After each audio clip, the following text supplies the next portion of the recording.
जय भीम.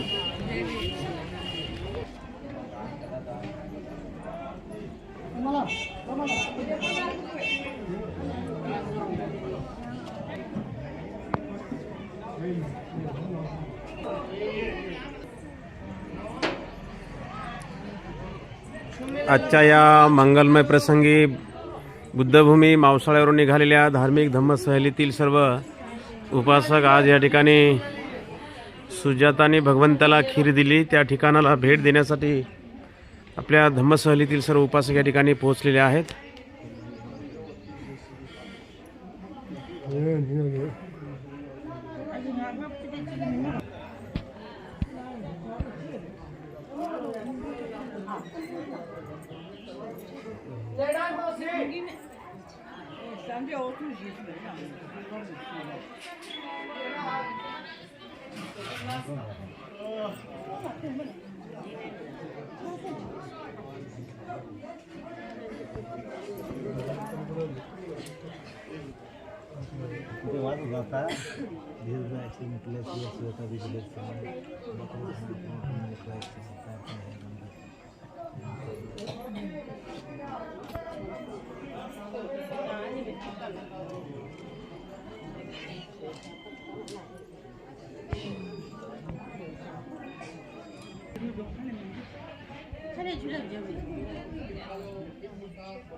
आजच्या या मंगलमय प्रसंगी या पवित्र स्थळावर आपण या ठिकाणी भेट देण्यासाठी आलेलो आहोत.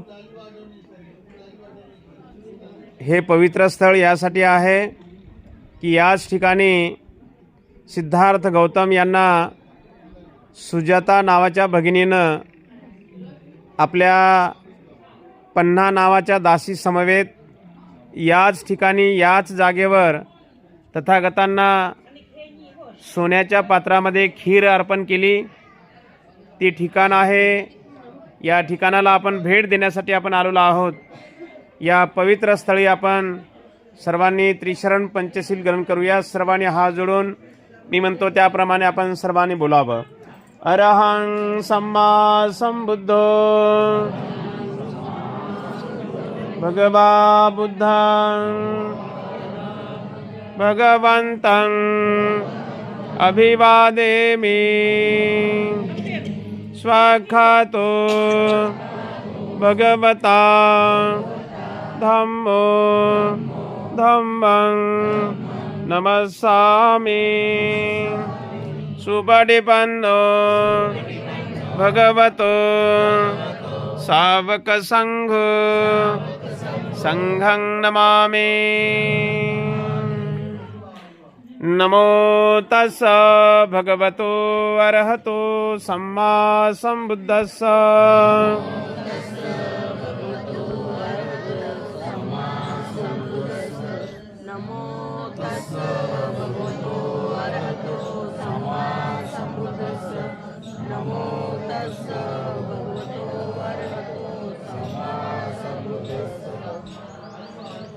बुद्धं शरणं गच्छामि धम्मं शरणं गच्छामि संघं शरणं गच्छामि. द्वितीयंपि बुद्धं शरणं गच्छामि द्वितीयंपि धम्मं शरणं गच्छामि द्वितीयंपि संघं शरणं गच्छामि तृतीयंपि बुद्धं शरणं गच्छामि ततियम्पि धम्मं शरणं गच्छामि ततियम्पि संघं शरणं गच्छामि पाणातिपाता वेरमणि सिक्खापदं समादियामि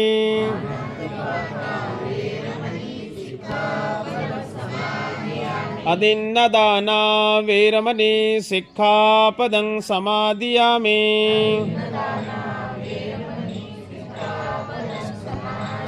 कामेषु मिच्छाचारा वेरमणि सिक्खापदं समादियामि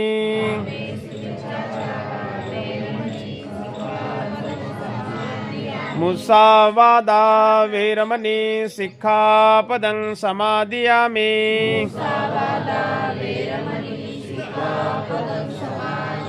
सुरामेरयमज्जपमादठाना वेरमणि सिक्खापदं समादियामि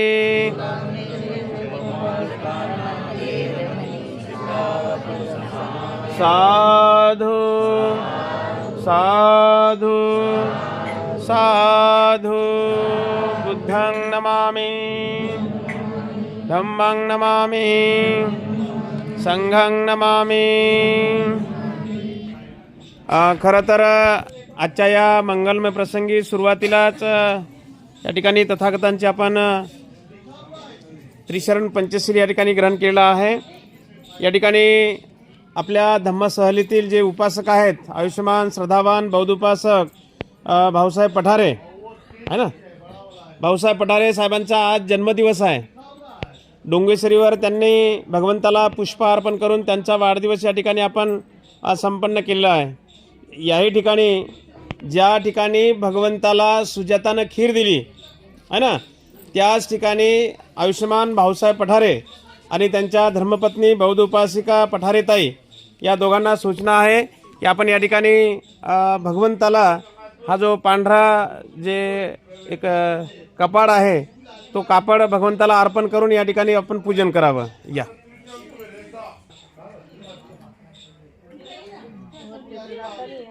बरोबर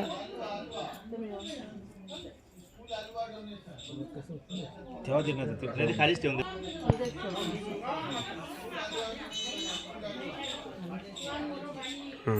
करा वंदन।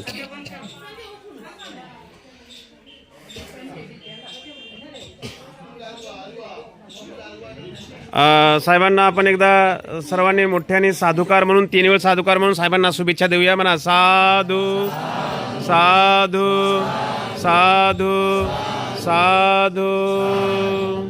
ठीक, जय गौतम बुद्ध के जय, गौतम बुद्ध के जय। हमारे आदरणीय भंते जी और महाराष्ट्र से आए हुए उपासक उपासिकाओं को मेरा मैत्रीपूर्ण जय भीम। जय भीम जय भीम। ऐसी है जिस ठिकाने पर जिस जगह पर आप आए हुए हैं उसको कहते हैं सुजाता विहार, सुजाता टेम्पल।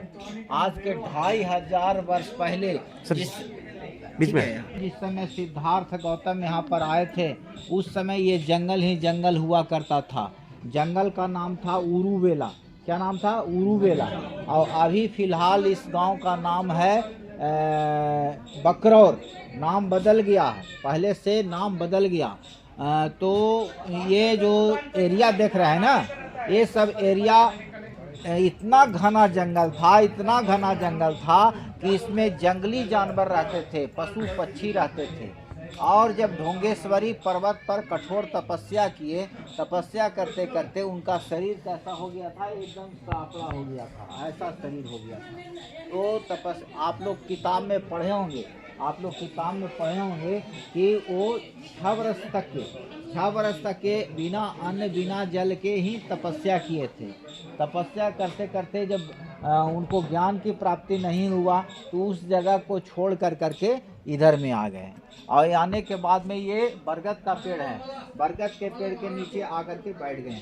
और बैठने के बाद इसी गांव के रहने वाली थी सुजाता।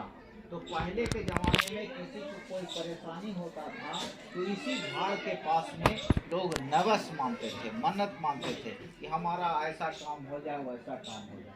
तो सुजाता को संतान नहीं था, पुत्र नहीं था, तो उसने मनोकामना माना था कि अगर हमको पुत्र प्राप्ति होगा तो हम खीर दान करेंगे। किसने ऐसा नवस माना था? सुजाता ने माना था। तो सुजाता का नवस पूर्ण हो गया। पूर्ण हो गया तो वो ये यहाँ पर आप देख रहे हैं दो मूर्ति है, एक तरफ ये सुजाता है और दूसरे तरफ ये पन्ना नाम की दासी है।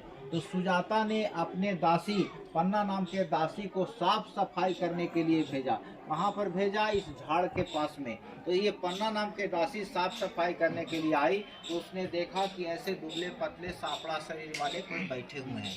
कौन है मालूम नहीं।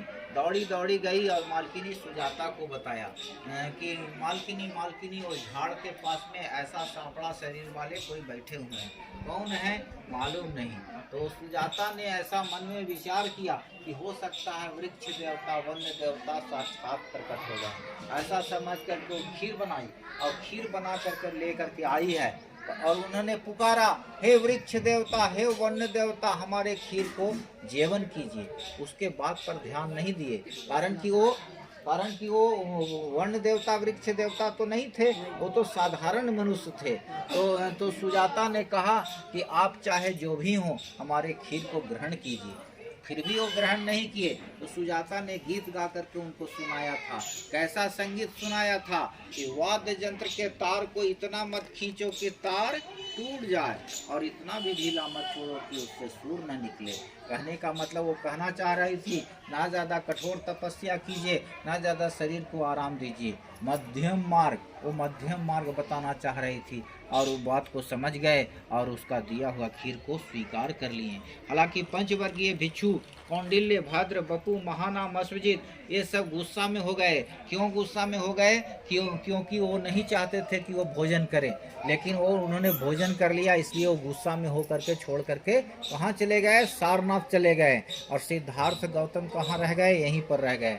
उसके बाद वो नदी है ना, निरंजना नदी, उस नदी में गए और जाकर के स्नान किया। स्नान करने के अनंतर वही बर्तन जो सुजाता का दिया हुआ कटोरा था उसको ऐसे नदी में ऐसे छोड़ दिया और कहा कि अगर हमको ज्ञान की प्राप्ति होनार होगा तो ये बर्तन पानी के प्रवाह में बहता हुआ चल गया तो मुझे कुछ मिलने वाला नहीं है। और अगर यह उल्टा दिशा की ओर बह गया, जैसे धारा ऐसे न बह कर करके वो कटोरा ऐसे बह गया, तो हम समझेंगे कि एक न एक दिन ज्ञान की प्राप्ति होगा। ऐसा ही हुआ, बर्तन उल्टा प्रवाह की ओर बहा। कहाँ बहते बहते चला गया? मुचलिन सरोवर, जहाँ से नागफन किए हुए था।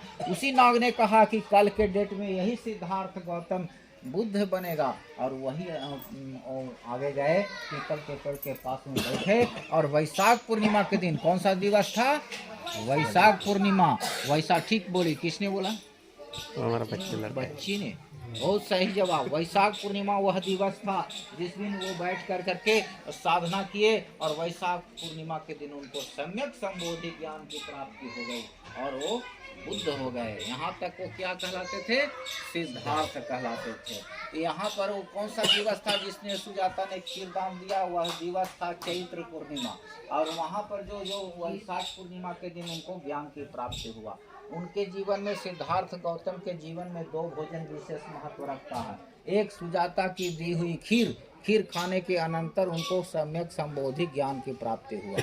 और दूसरा भोजन चुन नाम का लुहार ने उनको भोजन करवाया था, जिस भोजन को करने से उनको महापरिनिर्वाण हो गए थे। वो कहाँ हुआ था? कुशीनगर में, 80 वर्ष की उम्र में। यहाँ पर कितना वर्ष की उम्र में आए थे? 29वां साल, 29 के एज में, 29वां साल के वो एज में यहाँ पर आए थे। और 35वां साल में उनको ज्ञान की प्राप्ति हो गया था। कितना साल लग गया था? 6 साल लग गया था। तो यही वो ठिकाना है जहाँ पर सुजाता ने खीर दान किया। तो हमारे आदरणीय भंते जी आज नहीं, बहुत पहले से ये जानते हैं कि यहाँ का हम लोग रख रखाव करते हैं, विधि व्यवस्था चलाते हैं। और वैसे बच्चे जो गरीब हैं, लाचार हैं, हमारे स्कूल में पढ़ते हैं। भूसावल के BM जोहरे साहब, बुद्धा एजुकेशनल फाउंडेशन सोसाइटी, वैसे बच्चे जो गरीब हैं, लाचार हैं, उन लोगों को हम लोग एडमिशन लेते हैं और पढ़वाते हैं। अमीर के बच्चे तो बड़े बड़े स्कूलों में दाखिला लेते हैं, गरीब को कौन पूछता है। तो हम लोगों ने यहाँ पर वैसे बच्चे जिनके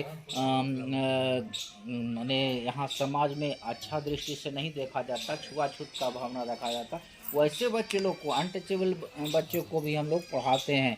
तो इस तरह का दान से ही काम चल रहा है। तो आप उपासक उपासिकाओं से विनती है कि यहाँ पर रख रखाव के लिए हमारा पावती है, और साथ ही साथ गरीब मुलांचा साड़ा तो दान देंगे, जिनको जो बनेगा अपना दान देंगे, ऐसा जबरदस्ती नहीं, खुशी का दान।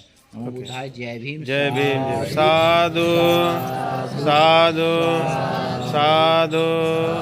वंदन करा। बुद्धं नमामि, धम्मं नमामि, संघं नमामि।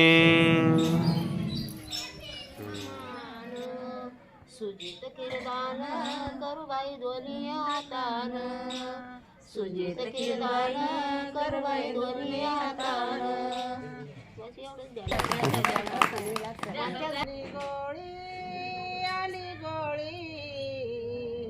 आली गोळी छातीवर घेईन मी, पाणी चौदार तळ्यात पेईन मी, पाणी चौदार तळ्यात पेईन मी.